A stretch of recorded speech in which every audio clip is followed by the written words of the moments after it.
This is Football Night in America, served by Applebee's. All right, you know what time it is? Time to recap Week 11. Maria Taylor alongside Tony Dungy, Jason Garrett, and Mike Florio joining us remote. We got to break down some of the biggest storylines, and so we have to start with the Cowboys really just kind of like taking a battle axe to the Vikings and winning 40-3. That was the biggest road win in Cowboys history. How did they do it, Coach? Well, they did it in a way I didn't expect. They took full control of the game early. They were very balanced on offense, and when they get ahead of you, Jason, they're tough to play because those defensive linemen just pin their ears back and take off. Yeah, dominant performance. It started up front. They were able to run the ball. Dak was clean in protection the whole day long. He really felt comfortable, going through his progressions, making the plays he needed to make. Loved the balance between Zeke and Pollard. And then, like you said, when you get Micah Parsons and that crew going with the lead, they're in their track stances. They smell the blood. They get after the quarterback. The Vikings had no chance. Mike? They call that stadium in Dallas Jerry World. They need to call U.S. Bank Stadium Jerry World North. The Cowboys are 4-0 in that building, and it was as ugly as any Vikings game has been in recent years today. If you can't run and stop the run, and then you can't stop the pass rush, Christian Darrisaw, their great left tackle, left early in the game with a concussion, you got no chance. Kirk Cousins sacked a career-high 7 times. And I had flashbacks to a Thursday night game in September of 2018, Rams-Vikings, when Anthony Barr was trying to cover receivers. You don't put a linebacker on a running back who can run or a receiver, and that bust. That to the extent there was any hope whatsoever, and there really wasn't much at that point, that ended all of it. Hey, I got to come right back to you, Mike, because just while we're on the Vikings, can you tell me, is this more indicative of who the Vikings are or what we saw in Buffalo being able to come back from being down 17? What we got? The truth is somewhere in between, Maria, and I remember the Minneapolis Miracle very well. You win a game like that, an emotional, exhausting, draining game, and you got to pick it up and play a week later. It's not the easiest thing to do. They got destroyed by the Eagles a week after that game for the ages in the postseason, and now they get destroyed at home by the Cowboys. I think it takes a lot more than people realize to reset after you've had a game, even if you win it, that takes so much out of you. Do you think Mike has a few scars? A little bit. It's unbelievable.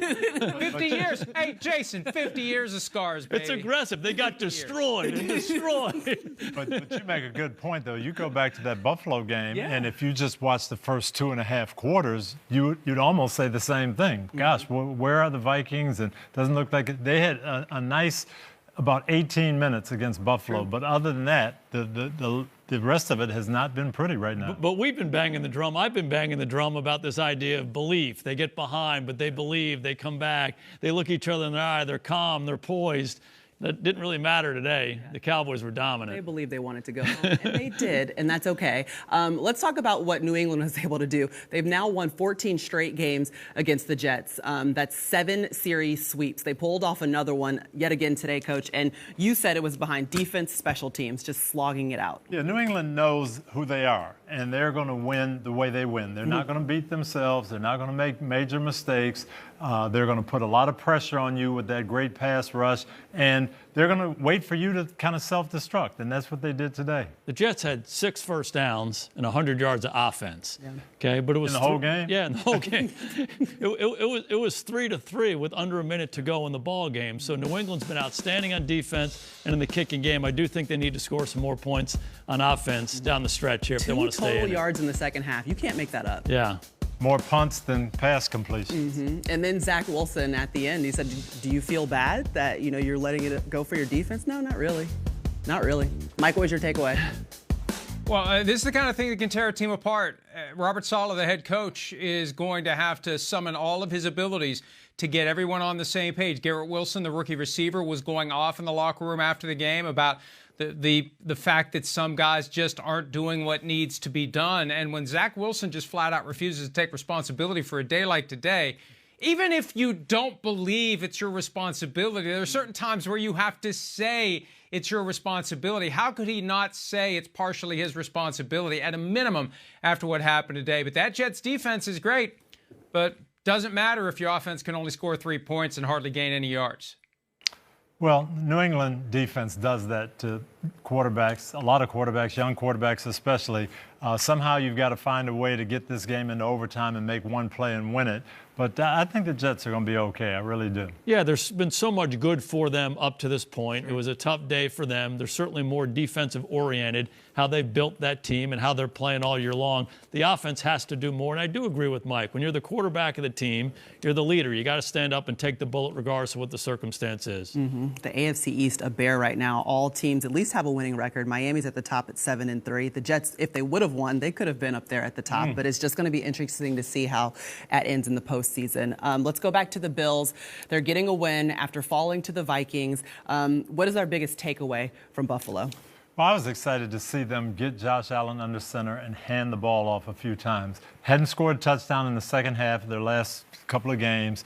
They ran the ball and controlled the second half. That's what they're going to need to do. Mindset and mentality is so important. Yeah. And I love the balance that they had that you're talking about, Coach. They're taking the burden off of Josh Allen. But for me, the story was you have this devastating loss to Minnesota last week. You have this snowstorm coming in.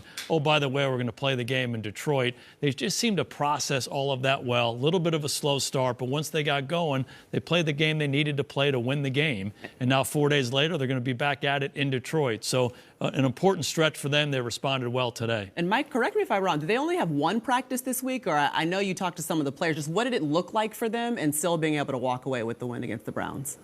They weren't able to practice at all on Friday because nobody could get to the facility. And we hear the term sudden change as it relates to things that happen during a game. Dion Dawkins, the left tackle, used that phrase sudden change to explain everything they've been through for the last week and all the ups and downs. You had to be ready for anything and everything, not just during the game, but in the days leading up to the game. And he really did think at one point there was no way they were going to get to Detroit.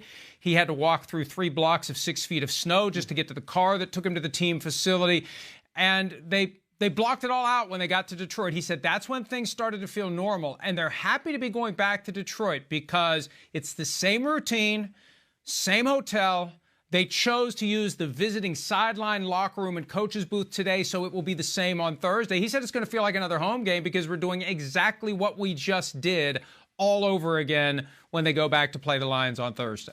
Just one thought on that. You know, when you have a situation like that, and if you've never talked about those things, sudden change, being adaptable, being able to adjust, if you've never talked to your team about that up to that point, it's kind of new and maybe they don't do it well. There's no doubt in my mind that's a value that Sean McDermott has tried to instill in his team from the beginning. And then when you get this circumstance, you get the situation, you respond the right way. And we certainly saw them respond in this game against the Browns. And like you said, we'll see them against Detroit this week. Now, let's talk about concern meter. On 1 to 10, your level of concern is the least if it's a 1, it's the most if it's 10. Sometimes you guys don't actually answer the question that I'm asking, so I'm just giving you the rules a couple of times.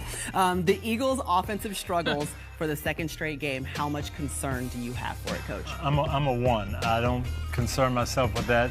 They've got a lot of things going on, a lot of positives. They've played 2 pretty good defenses. They're going to be okay. I'm not quite 1. I might be 2, 2.5, 3, but it's low. I like what they have. They're a balanced offense. They'll be good down the stretch. Mike? Yeah, I'll go ahead and say 3 as well. It was a short week, Monday night game. They had to travel to Indianapolis. The Colts are better than they get credit for. Their defense is very good. They came from behind. It's the kind of game where it wasn't pretty, but they got the win, and maybe it'll propel that offense and defense going forward. All right, the Giants as a playoff contender. I'm going to say 3 again. You know, the Giants are who they are, and they're going to win close games. They're going to have some ugly-looking games, but they're going to continue to fight, and they're going to be a factor down the stretch. I'm right with you. I say 3. The Giants, maybe more than any team in this NFC, they need to play the game on their terms. If they get out of this idea, we're going to throw it, they need to run the ball. They need to take the burden off the quarterback. They need to keep the score down on defense. They just didn't do that against Detroit. They just have to get back to doing that. It's been a good formula. Mike? I'm going to go a little bit higher than that. We got all those teams in the NFC East above 500. I'll put the Giants at a 5.5 right now. They still play the Eagles twice. They play the Cowboys again. They play the Commanders twice. They got some games coming up that if they play like they did today, that record is going to get closer to 500 before you know it. So they have to worry not just about the Cowboys getting separation. They got to worry about getting passed by the Commanders, who are looking better and better all the time. Yeah, Giants coming off of a loss to the Lions in Week 11. All right, what about Zach Wilson being a franchise quarterback? Give me about a 7 right now. I like a lot of things about him, but I agree with what Jason said earlier. When you're the leader, you've got to be the man in that locker room. No question. For me, it's more of a 5. I think he's still young. This has to be a learning opportunity for him. Robert Saleh has to sit with him and say, okay, here's what happens. Okay, when you're the head coach and the quarterback, you take all the bullets. It's your responsibility. Regardless of what happens, you're the guy that's got to stand there and take it. So hopefully he learns from this. He certainly has ability. He's shown that he can do it. He hasn't been consistent, but I agree with Coach. That leadership piece is the biggest area he has to improve in right now. I'll split the difference and say 6. Now, we know that highly drafted quarterbacks get 3 years. They get 3 years. He's halfway there. He's more than halfway there to getting to the point where you pass a verdict on the guy, and that's just who he is, and then good luck finding your way elsewhere in the NFL. I've yet to see the lift. I've yet to see the consistency. I've yet to see the growth and the maturity. He's put himself in a position where there's going to be as much pressure on him going into next season as there was on Tua Tagovailoa going into this season. And the last one we got, guys, Nathaniel Hackett's job security. I would say I'm probably a 9 on that because you got a, $50 million quarterback that they're probably not going to fire. So you're the next one in line if he doesn't start playing better. He's got to get Russell Wilson playing better. Yeah, I'm lower than that. I'm probably 7.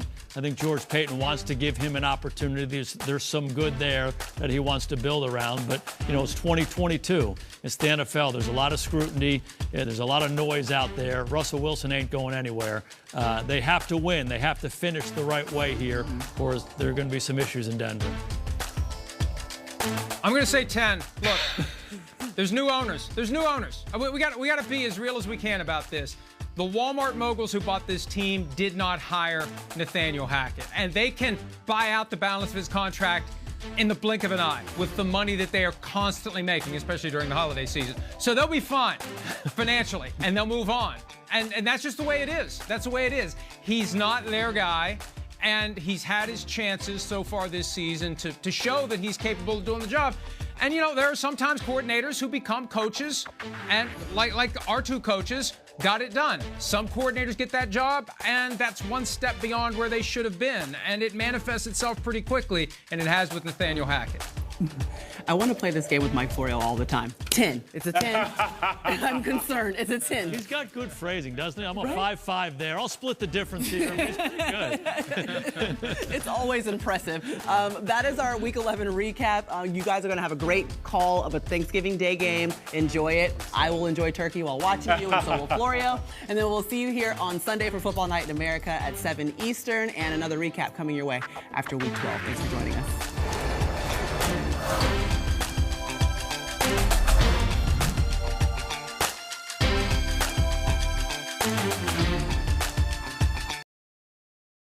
Hi, I'm Mike Tirico, and thanks for watching. Make sure to hit subscribe for the latest news and highlights from NBC Sports.